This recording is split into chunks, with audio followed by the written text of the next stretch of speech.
Hello दोस्तों। तो आइए दोस्तों, पार्ट सेकंड को हम लोग आज अध्ययन करते हैं। तो पार्ट सेकंड में यह है, स्टार्ट करते हैं दोस्तों। तो पार्ट सेकंड को स्टार्ट करें तो द्रव में दाब है। टॉपिक क्या है? तो द्रव में दाब।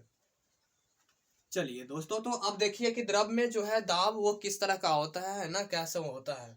तो देखते हैं दोस्तों, आइए देखिए। द्रव में दाब, द्रव में दाब, द्रव में दाब देखा जाए दोस्तों तो वो हमें मिलता है द्रव पदार्थों का दाब, द्रव द्रव पदार्थों का दाब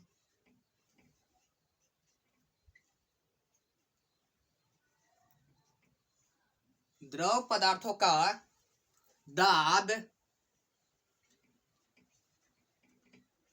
दाब उनके उनके भार के कारण, उनके भार के कारण, उनके भार के कारण, उनके भार के कारण होता है, होता है। उनके भार के कारण होता है। द्रव पदार्थों का दाब उनके भार के कारण होता है। द्रव के द्रव के द्रव के अणु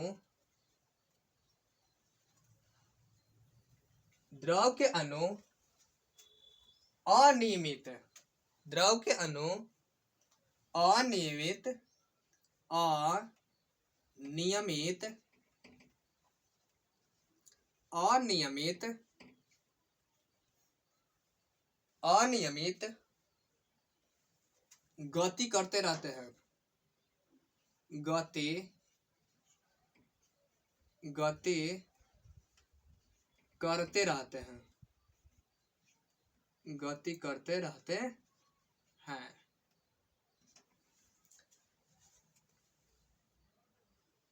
इस कारण इस कारण इस कारण इस कारण द्रव के अणु द्रव के अणु द्रव के अणु द्रव के अणु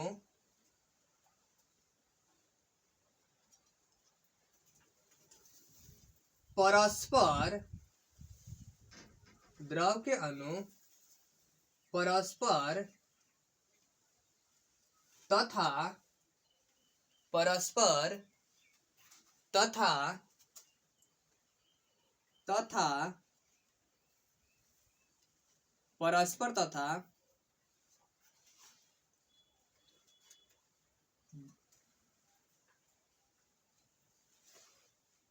बर्तन की बर्तन बर्तन की दीवारों से बर्तन की दीवारों से टकराते टकराते रहते हैं, टकराते रहते हैं, टकराते रहते हैं। जिसके कारण जिसके कारण जिसके जिसके कारण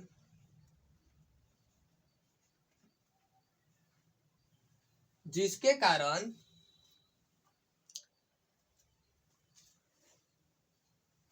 जिसके कारण बर्तन जिसके कारण बर्तन की दीवारों की दीवार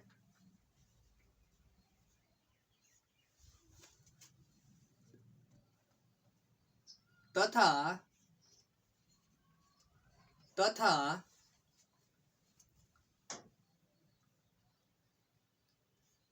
तली में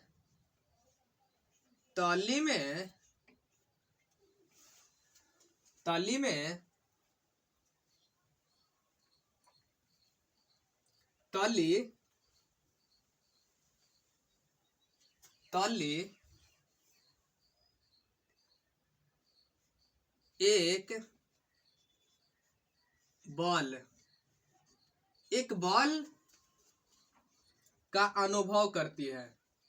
एक बल का अनुभव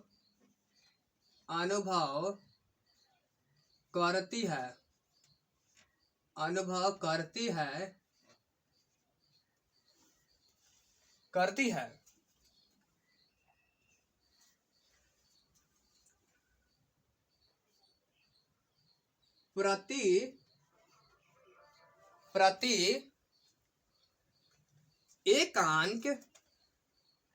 प्रति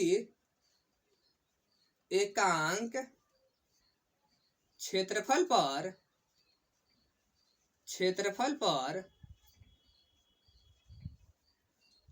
लगने वाले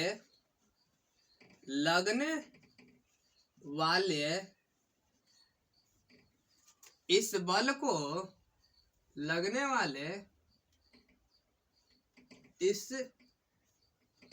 को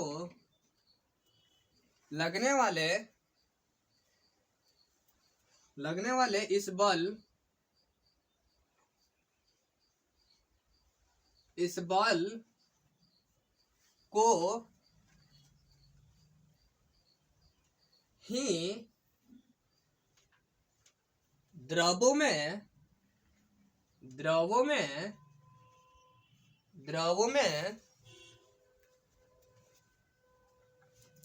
में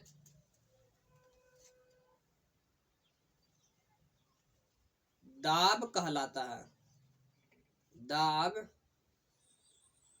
को ही द्रवों में दाब कहा जाता है।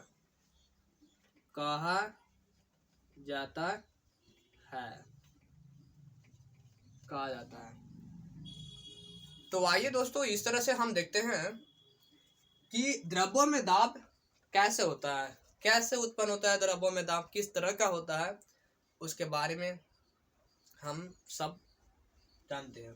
तो देखिए दोस्तों, द्रव्यों में दाब, द्रव पदार्थों का दाब उनके मेनली किस पर निर्भर होते हैं भाई? किस पर निर्भर होते हैं? तो मेनली निर्भर होते हैं मेरे प्यारे बंधुओं, वो भार पर। द्रव पदार्थों का जो दाब होता है वो मुख्यतः मेनली किस पर निर्भर होता है, किसके कारण होता है? तो वो किसके कारण होता है मेरे प्यारे भाइयों दोस्तों? वो होता है भार। तो इसे हमने अंडरलाइन कर दिया, भार। द्रव के अणु जो होते हैं, द्रव के अणु अनियमित गति करते रहते हैं। द्रव के जो अणु होते हैं वो अनियमित गति करते रहते हैं। द्रव के जो अणु होते हैं वो क्या करते हैं? अनियमित गति करते रहते हैं। अनियमित गति करते रहते हैं। अनियमित गति करते रहते हैं। अनियमित गति करते हैं। इस कारण द्रव के अणु में, इस कारण क्या होता है मेरे दोस्तों? द्रव के अणु परस्पर क्या करते हैं? परस्पर मतलब कि एकदम एक पे एक पर बाई पर, है ना, परस्पर तथा बर्तन की दीवारों से टकराते रहते हैं। परस्पर तथा बर्तन की दीवारों से ये जो द्रव होते हैं, है ना, वो टकराते रहते हैं। जब ये टकराते हैं तो इसी के कारण, इसके टकराने की वजह से बर्तन की दीवार तथा तली पर एक बल लगता है। एक बल इन लोग ये जो बर्तन के दीवार हुए और तली हुए, एक बल का ये अनुभव करते हैं। और इस बल को ही यह एक बल का अनुभव करता है, जिसके कारण हमने देखा क्या कि जिसके कारण बर्तन की दीवार तथा तली एक बल का अनुभव करते हैं, एक बल का अनुभव क्या करते हैं, एक बल का अनुभव करती हैं। और इसी हमने जब देखा कि जब बल का अनुभव कर रही है ना, जब बल का अनुभव किया जाता है तो वो बल जिस पर, जैसे हमने देखा था कि दाब के बारे में हमने पढ़ा था, है ना, ये पढ़ा था हमने, क्या पढ़ा था ये कि प्रति एकांक क्षेत्रफल पर लगने वाला, है ना, प्रति एकांक क्षेत्रफल पर लगने वाला बल क्या कहलाता है, तो दोस्तों दाब कहलाता है। तो उसी तरह से द्रव में जो द्रव में रखा हुआ है, क्या द्रव रखा हुआ, द्रव रखा हुआ वो किसी ना किसी, है ना, बर्तन में रखा हुआ है। तो बर्तन के दीवार और तली जो है वो एक बल का अनुभव करते हैं, और वो बल, है ना, हमने देखा कि प्रति एकांक क्षेत्रफल पर लगने वाला बल क्या कहलाता है, तो दाब कहलाता है। और जब द्रव में लगा रहा है ना, द्रव के द्वारा लगाया जा रहा है बल, तो उसी को बोलेंगे क्या चीज मेरे भाइयों, मेरे दोस्तों, उसे ही कोई बोलेंगे द्रवों में दाब कहा जाता है, उसे ही द्रवों में दाब कहा जाता है। तो इस तरह से हमने देखा दोस्तों। अब अगले हमें देखना है दोस्तों कि द्रव्यों में दाब तो हमने पढ़ लिया, द्रव्यों में क्या पढ़ा, दाब पढ़ लिया, द्रव्यों में दाब पढ़ चुका। उसके बाद द्रव्यों में दाब की गणना हमें पढ़ना है। इसके बाद अब क्या पढ़ना है, द्रव्यों में दाब की गणना। तो आइए द्रव्यों में दाब की गणना को देखते हैं दोस्तों। द्रव्यों में दाब की गणना, द्रव्यों में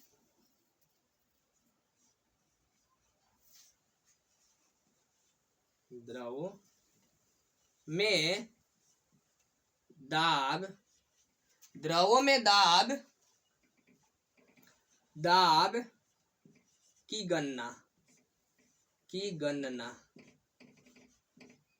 द्रव्यों में दाब की गणना। तो आइए दोस्तों देखते हैं द्रव्यों में दाब की गणना किस तरह से होता है। द्रव्यों में दाब की गणना काउंटिंग करना है ना, वो एक तरह से बोले तो मैथमेटिक्स, है ना, मैथमेटिक कैलकुलेशन करना, है ना, वही गणना करना होता है। द्रव्यों में दाब की गणना करने का मतलब यहाँ से हमें मिलता है। तो दोस्तों आइए देखते हैं। द्रव के अंदर, इसमें देखते हैं, द्रव के अंदर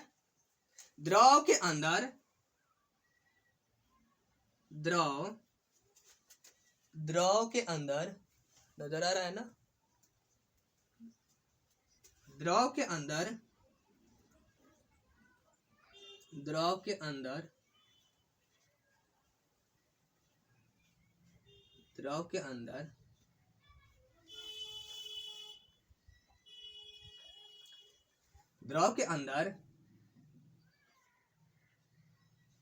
किसी बिंदु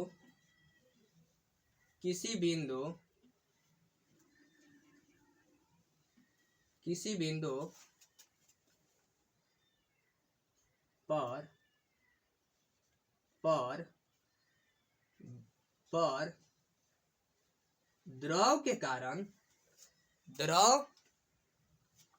द्रव के कारण किसी बिंदु पर द्रव के कारण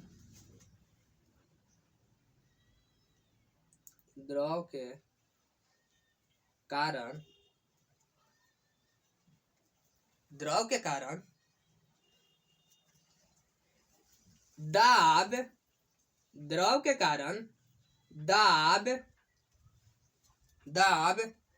द्रव की सतह से द्रव की सतह से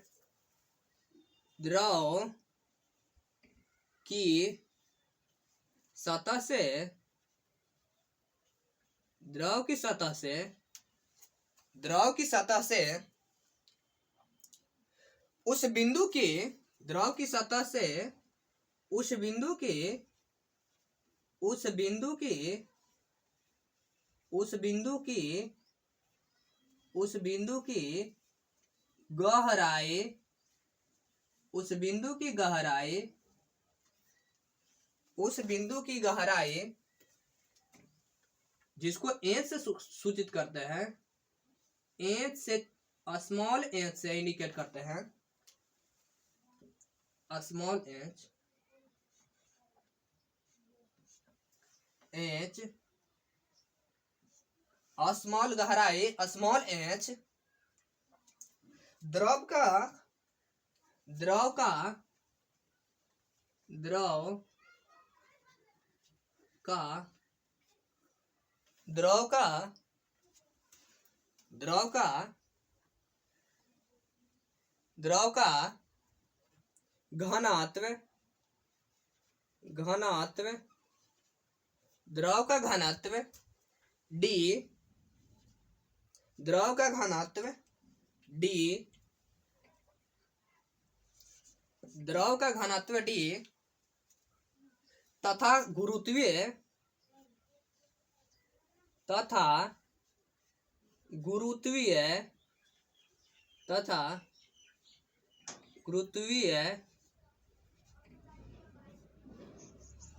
गुरुत्वीय त्वरण गुरुत्वीय त्वरण गुरुत्वीय त्वरण जिसको छोटी स्मॉल जी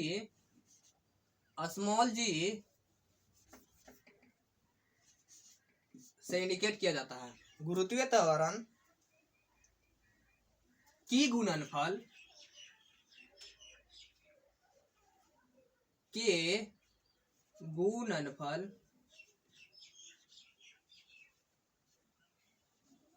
के गुणनफल की गुणनफल के गुणनफल के बराबर के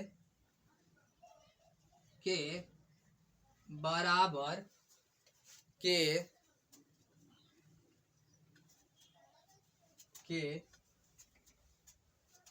बराबर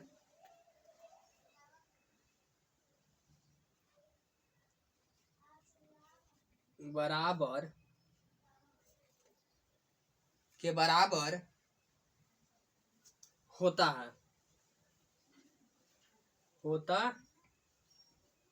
है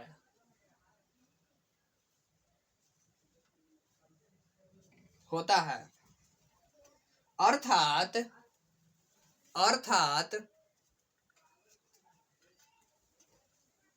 अर्थात अर्थात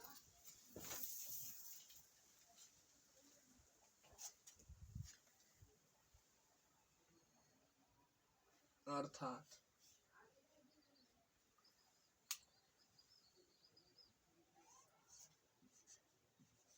अर्थात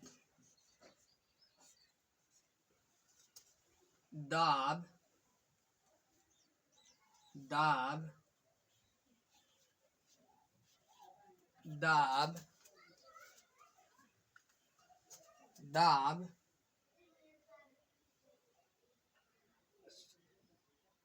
दाब P इक्वल टू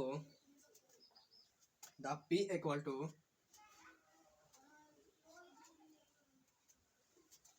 H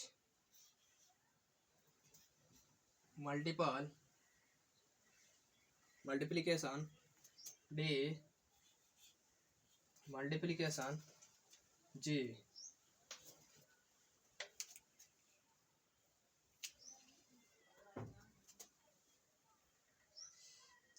और इसे दोस्तों अंडरलाइन कर देते हैं।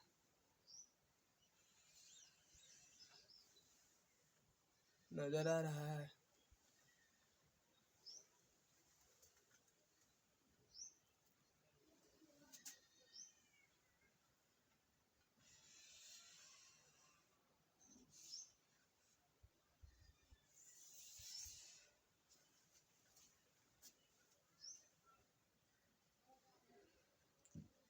तो आइए दोस्तों, हमने देखा क्या देखा दोस्तों, हमें ये मिला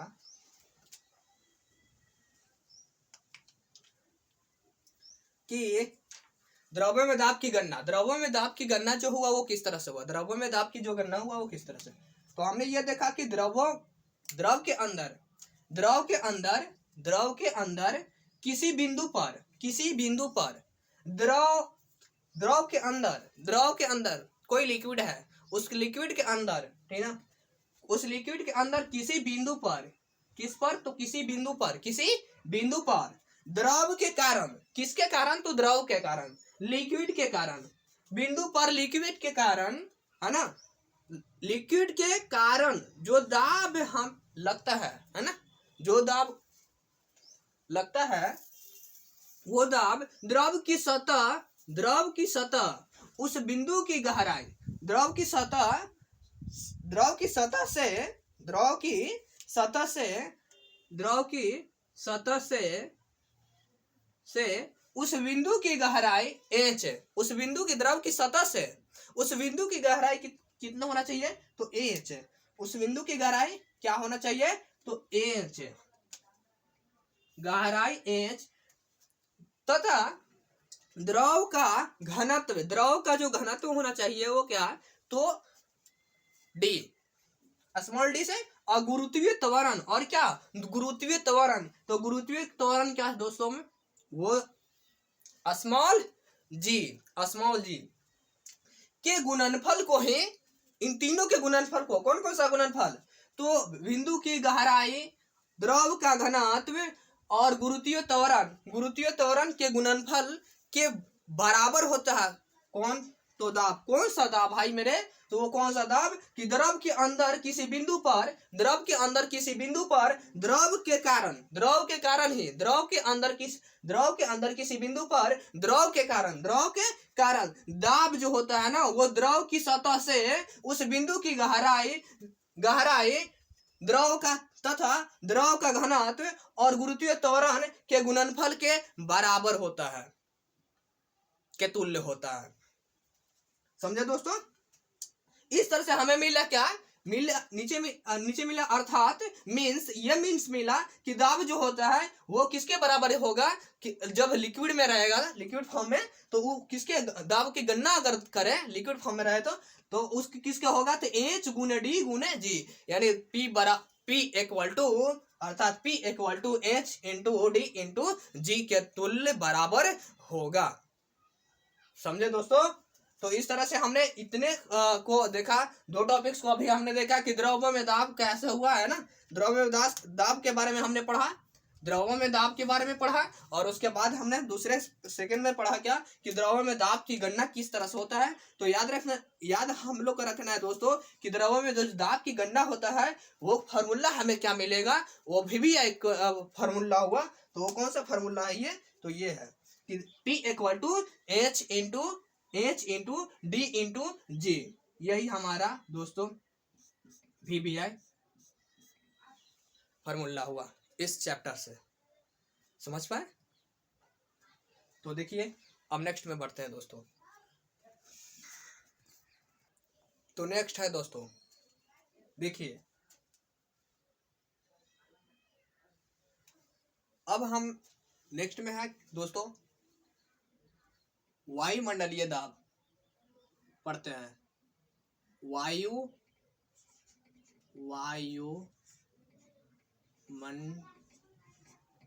मंडलीय दाब, वायुमंडलीय दाब।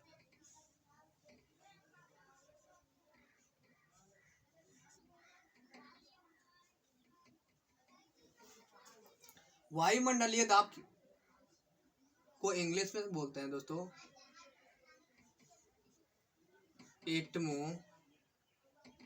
Atmospheric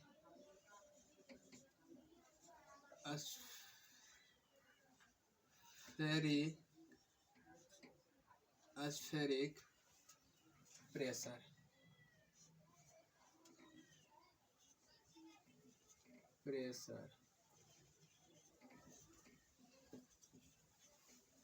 atmospheric pressure. चलिए दोस्तों तो देखते हैं एटमॉस्फेरिक प्रेशर क्या है वो देखते हैं दोस्तों। तो एटमॉस्फेरिक के बारे में देखिए दोस्तों, वायुमंडल,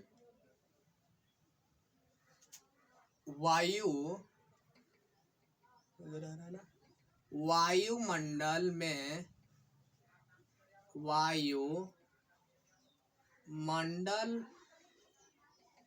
वायुमंडल में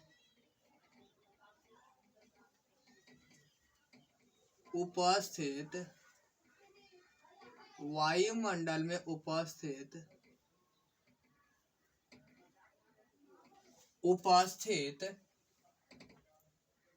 वायु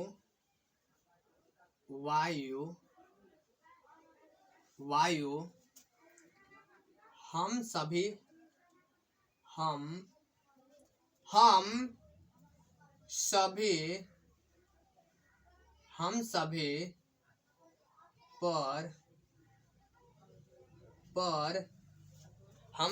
पर दबाव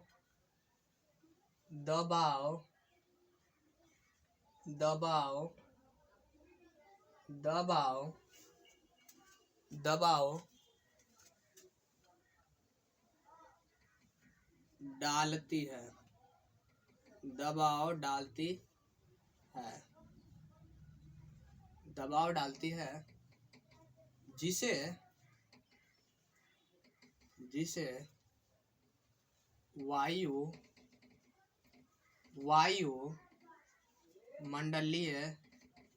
वायुमंडलीय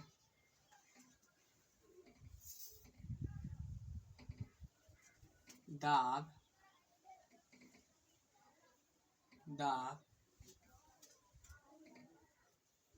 कहा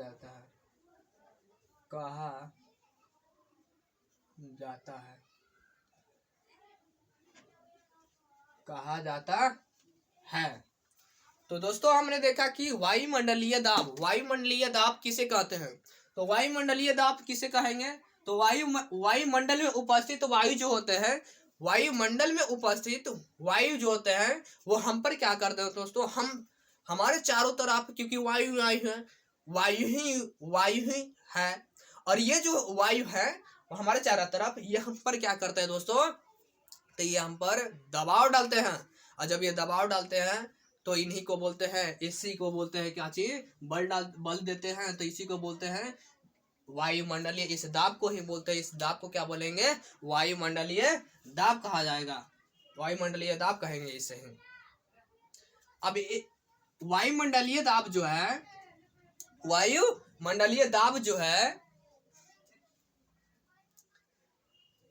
वायुमंडलीय दाब तो इस वायुमंडलीय दाब का जो एसआई मात्रक होता है, वायुमंडलीय दाब का एसआई मात्रक वायु,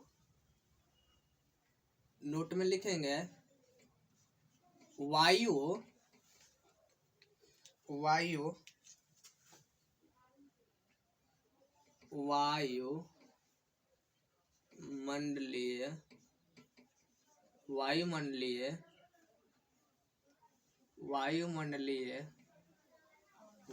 दाब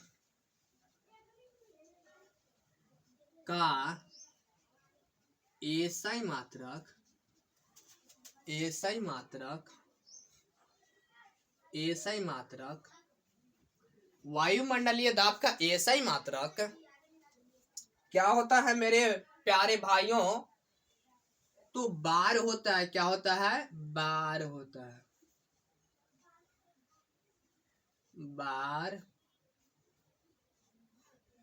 बार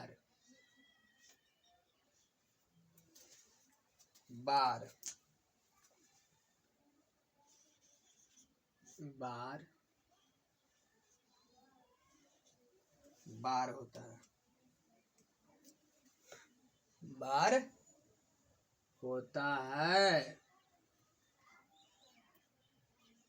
बार होता है। बेबी क्वेश्चन है वायुमंडलीय दाब को किसमें मापा जाता है, उसका एसआई यूनिट क्या होता है, तो आंसर हमें देना है दोस्तों बार, BAR, बार। नेक्स्ट देखेंगे दोस्तों, एक बार जो होता है, आप देखेंगे कि एक बार में क्योंकि बार जो है ना वो किसका, वो दाब का ऐसा यूनिट है, लेकिन कौन सा दाब का ऐसा यूनिट है, तो वो भी कौन सा दाब का, वायुमंडलीय दाब का ऐसा यूनिट है दोस्तों। समझ पा रहे हैं क्या? हाँ, तो देखिए दोस्तों, अब एक बार जो है वो कितने पास्कल के बराबर होता है। एक बार अगर हमने जिक्र किया कि एक बार, एक जो बार है वो कितने पास्कल के इक्वल होता है, तो वो देखते हैं दोस्तों वो कितने पास्कल का इक्वल होता है। तो एक बार में कितने पास्कल होता है दोस्तों, एक बार जो होता है, एक बार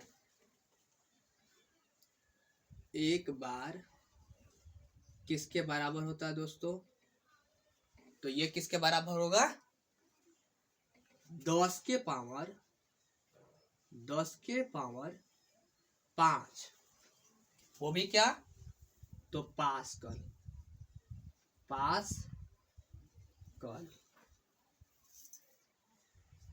के बराबर होगा। इसे अंडरलाइन कर देते हैं दोस्तों। बेबी है क्वेश्चन, बहुत मस्त है।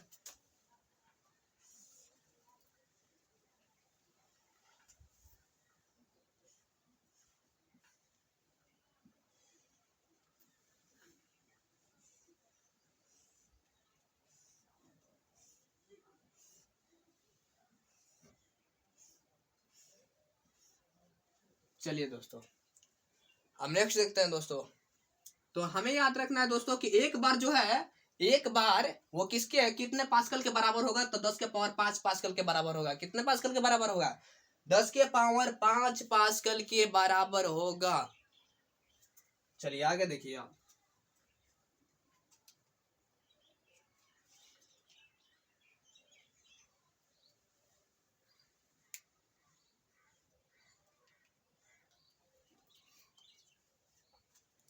आगे है दोस्तों, नोट में ही देखना है हमें, नोट में ही देखना है। अगले नेक्स्ट नोट हम लिख रहे हैं दोस्तों, नजर आ रहा है, चलिए नजर आ रहा है, तो यहाँ पर नोट में लिखेंगे दोस्तों, नोट में ही है,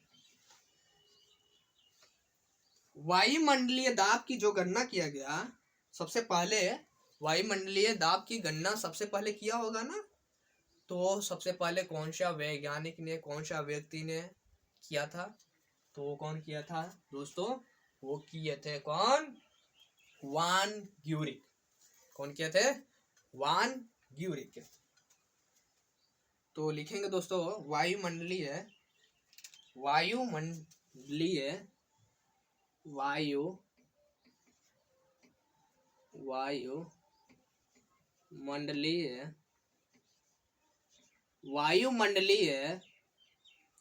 वायुमंडलीय दाब, वायुमंडलीय दाब को सर्वप्रथम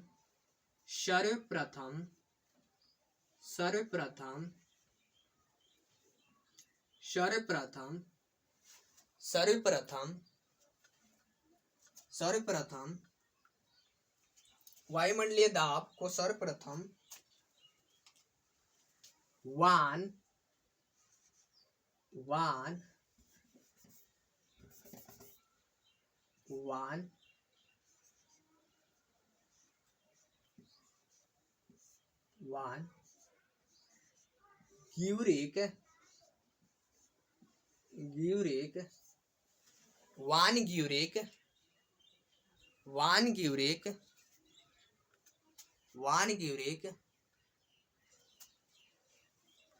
वान ग्यूरिक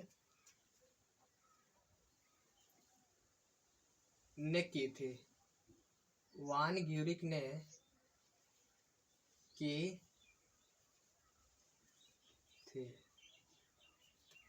वायुमंडलीय दाब को सर्वप्रथम गणना, सॉरी यहाँ पर ना लिख पास, गणना ना क्या चाहिए यहाँ पर लिखना है दोस्तों, सर्वप्रथम गणना वायुमंडलीय दाब को सर्वप्रथम गणना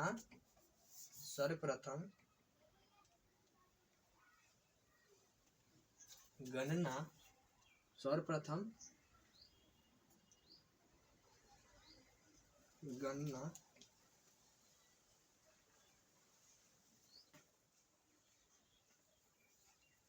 गणना वान ग्यूरिक ने की थी। वान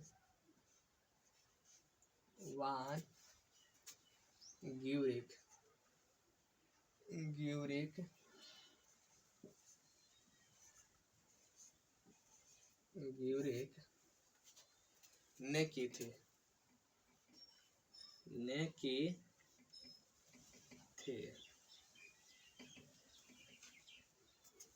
चलिए दोस्तों, अब आगे देखते हैं दोस्तों। वायुमंडलीय दाब को बैरोमीटर, वायुमंडलीय दाब को अगले नोट में देखे हैं दोस्तों। तो वायुमंडलीय दाब को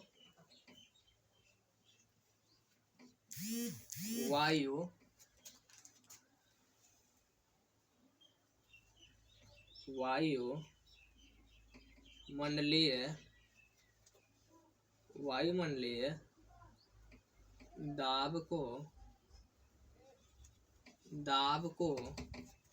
वायुमंडलीय दाब को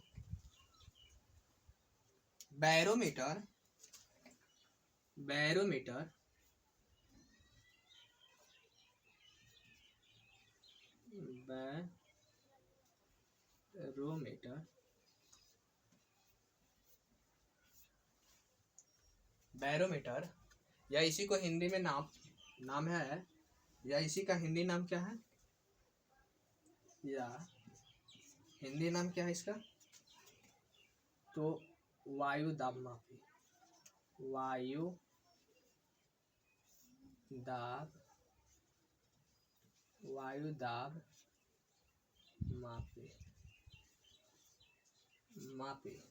वायुमंडलीय दाब को बैरोमीटर या वायु दाब मापी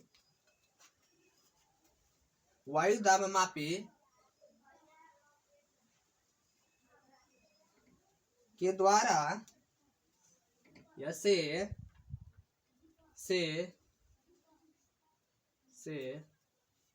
वायुमंडलीय दाब को बैरोमीटर या वायु दाब मापी से मापा जाता है।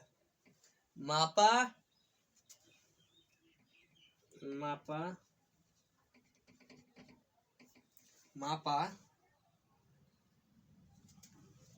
जाता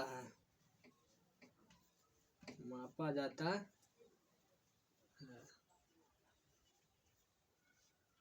चलिए दोस्तों, हमने इतना देखा। ध्यान देना दोस्तों हमें यहाँ पर कि वायुमंडलीय दाब को सर्वप्रथम किसने गणना किया था? तो वान ग्यूरिक ने किया था। सबसे पहले किसने किया था? वायुमंडलीय दाब की गणना सबसे पहले किसने किया था? तो वान ग्यूरिक ने किया था। और अगले नोट में हमने नेक्स्ट नोट में देखा कि वायुमंडलीय दाब को किसमें मापा जाता है? तो किसके द्वारा मापा जाता है? तो बैरोमीटर, या उसी का हिंदी में नाम है वायु दाब मापी। बैरोमीटर इंग्लिश वर्ड हुआ और हिंदी जो वर्ड हुआ इस बैरोमीटर का वो वायु दाब मापी। तो दोनों है, ठीक ना, दोनों यह है तो सेम मापा जाता है। उसके बाद देखेंगे दोस्तों वायु दाब मापी। ये जो है वायु दाब मापी या इसी को बोले बैरोमीटर। इस बैरोमीटर की खोज सबसे पहले किसने किया था? इस बैरोमीटर की खोज सबसे पहले किसने किया था? तो देखिए दोस्तों किसने किया था, ये वाला नजर देखते हैं।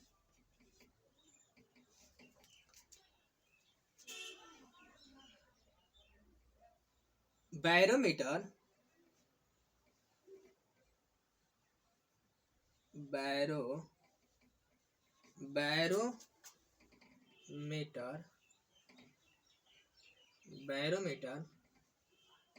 का आविष्कार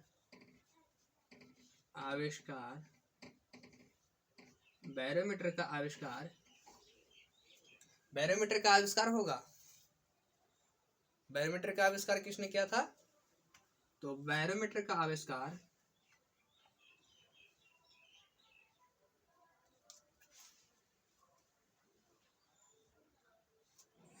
बैरोमीटर का आविष्कार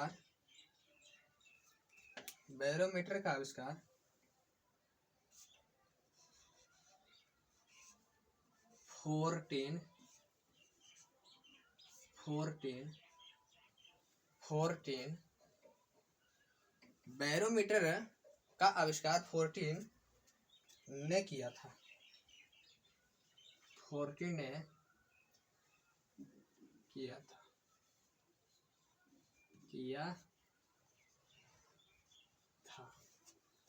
लिख दिया दोस्तों। चलिए दोस्तों नेक्स्ट देखिए, नजर आ रहा है ना।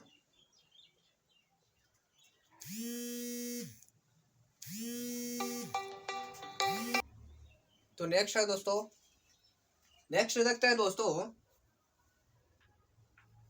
बैरोमीटर। बैरोमीटर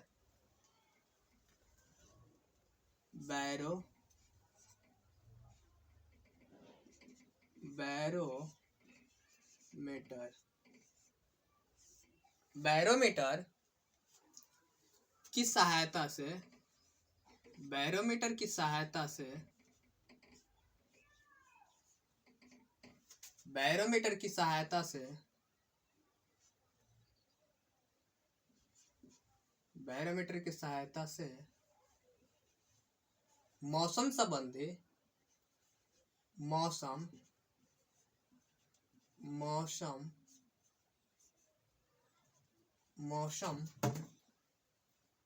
संबंधी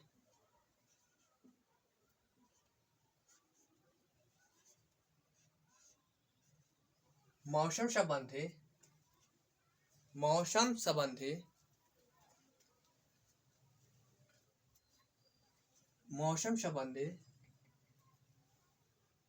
संबंधी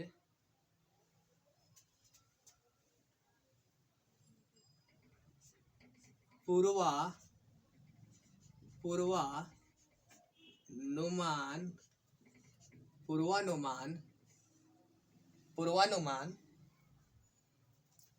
भी लगाया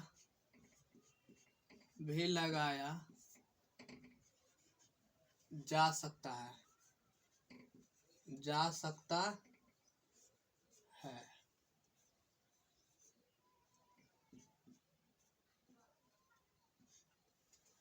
तो दोस्तों हमने देखा दोस्तों कि बैरोमीटर इतना ही नहीं, बैरोमीटर और क्या करता है ना। बैरोमीटर का हमने बारे में इसके क्या इसका यूज होता है, कहाँ पर यूज होता है, किस मायने में यूज होता है, वो हमें देखना है। तो बैरोमीटर का यूज जो होता है वो मौसम संबंधी जानकारी हासिल उससे हम कर पाते हैं।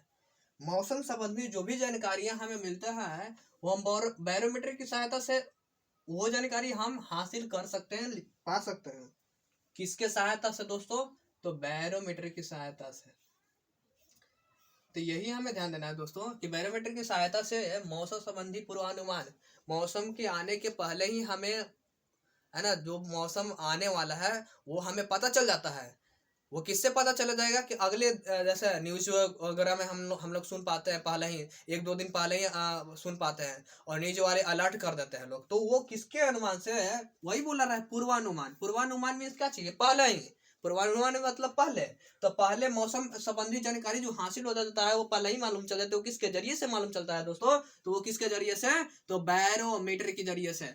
अब बैरोमीटर हमने देखा क्या है कि वायुमंडलीय दाब का SI यूनिट है, समझे। तो आगे नेक्स्ट देखिए आप। नेक्स्ट है दोस्तों बैरोमीटर का पाठ्यांक। बैरोमीटर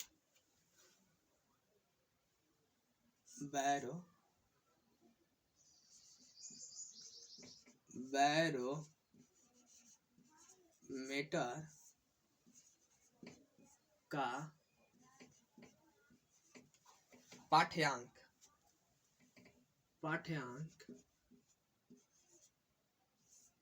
पाठ्यांक बैरोमीटर का पाठ्यांक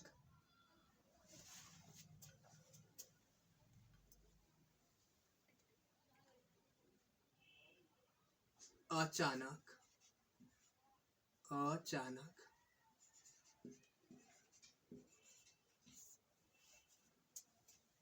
या एकाएक नीचे नीचे नीचे नीचे गिर जाता है,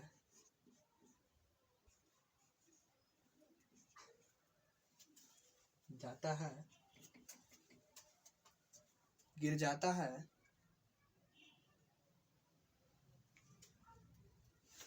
तो गिर जाता है तो हमें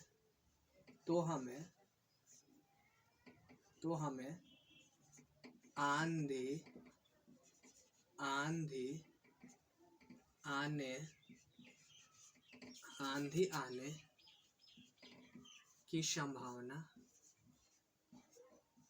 आंधी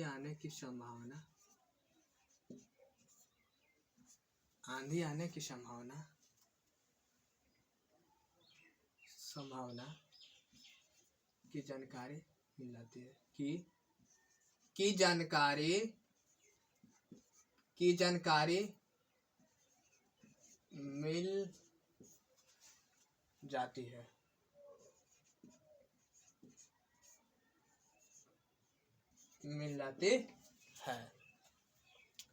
चलिए नेक्स्ट देखिए दोस्तों। नेक्स्ट है दोस्तों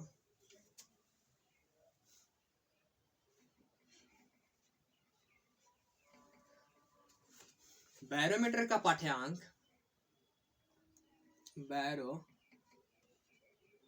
बैरोमीटर का पाठ्यांक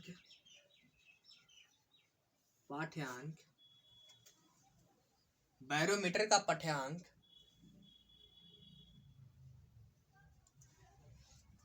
धीरे धीरे बैरोमीटर का पाठ्यांक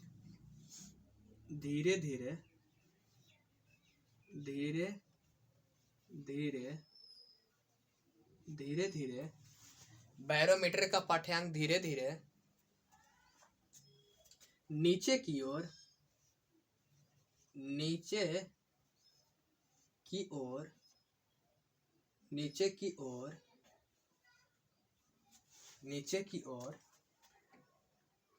गिरता है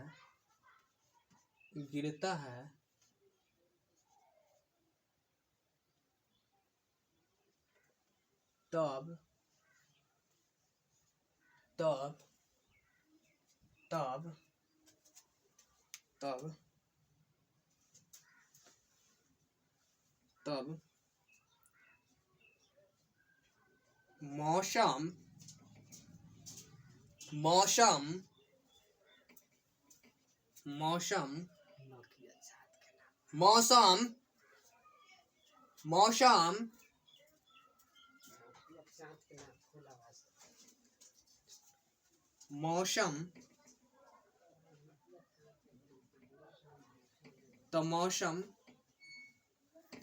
मौसम बैरोमीटर का पाठ्यांक धीरे धीरे नीचे की ओर गिरता है तब बारिश होने की क्या चीज दोस्तों? तो बारिश या वर्षा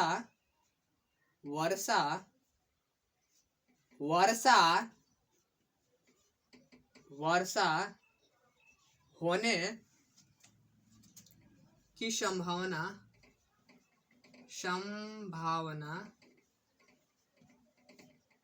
होती है।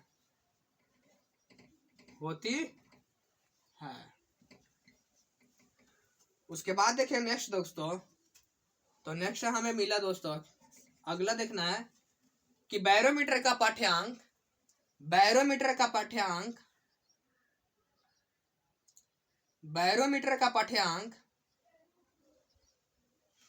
धीरे धीरे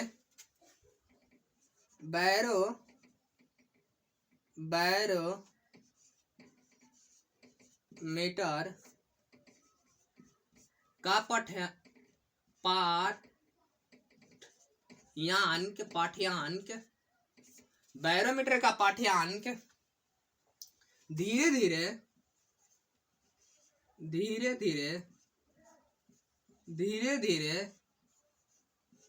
धीरे धीरे ऊपर ऊपर ऊपर की ओर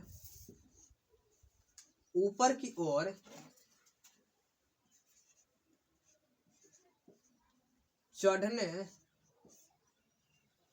ऊपर की ओर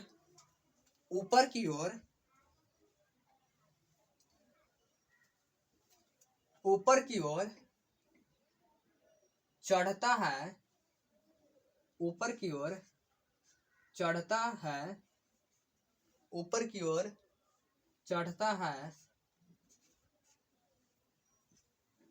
चढ़ता है, तब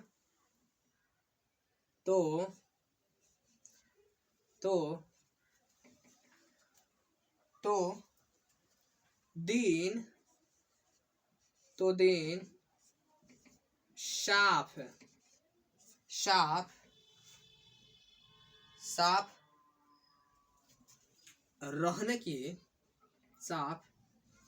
रहने की संभावना होती है,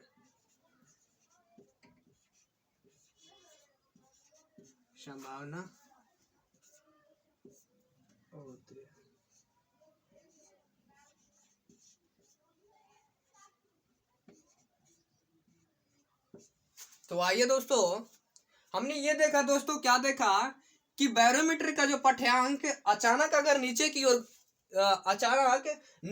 ओर गिर जाए, एक नीचे की ओर गिर जाए या गिरता है, तब हमें क्या अनुभव होता है, तब हमें जानकारी ये मिलती है कि आंधी आने की संभावना हो जाती है। आंधी आने की क्या होगा, संभावना होगा। आंधी आने की संभावना होती है, आंधी आने की संभावना होती है। उसके बाद देखें नेक्स्ट दोस्तों, तो मिला हमें कि बैरोमीटर का जो पाठ्यांक होगा वो तो फर्स्ट में हमने ये देखा कि नीचे एकाएक नीचे गिरे, लेकिन सेकंड में ये देख रहे हैं हमने कि बैरोमीटर का जो पाठ्यांक है वो धीरे धीरे अगर नीचे की ओर गिरे, धीरे धीरे नीचे की ओर गिरता है, तब क्या होता है दोस्तों कि बारिश होने की संभावना होती है। तब क्या होगा, बारिश होने की संभावना होती है। क्या होगा, बारिश होने की संभावना होती है। और दोस्तों क्या है, थर्ड में यह देखा कि बैरोमीटर का जो पाठ्यांक है वो धीरे धीरे ऊपर की ओर चढ़ेगा, है ना। तब क्या होगा, दिन जो है ना, दिन वो क्या होगा, साफ रहेगा। दिन जो रहेगा वो कैसा रहेगा, तो साफ रहेगा। कैसा रहेगा, साफ रहेगा। तो इसी तरह से हमने देखा दोस्तों, इतने टॉपिक्स को देखा जो दाब से रिलेटेड हुए। इस तरह से हमने पूरे का पूरे दाब से रिलेटेड जितने भी जानकारियां थी वो सब हमने देख चुका। इसी तरह से नए नए वीडियोस पाने के लिए हमारे ASRK कॉन्सेप्ट चैनल को सब्सक्राइब, लाइक एवं शेयर जरूर करें, ताकि आप सभी के पास हमारा नोटिफिकेशन आप तक शीघ्र ही पहुंच पाए। तब तक के लिए धन्यवाद दोस्तों, धन्यवाद।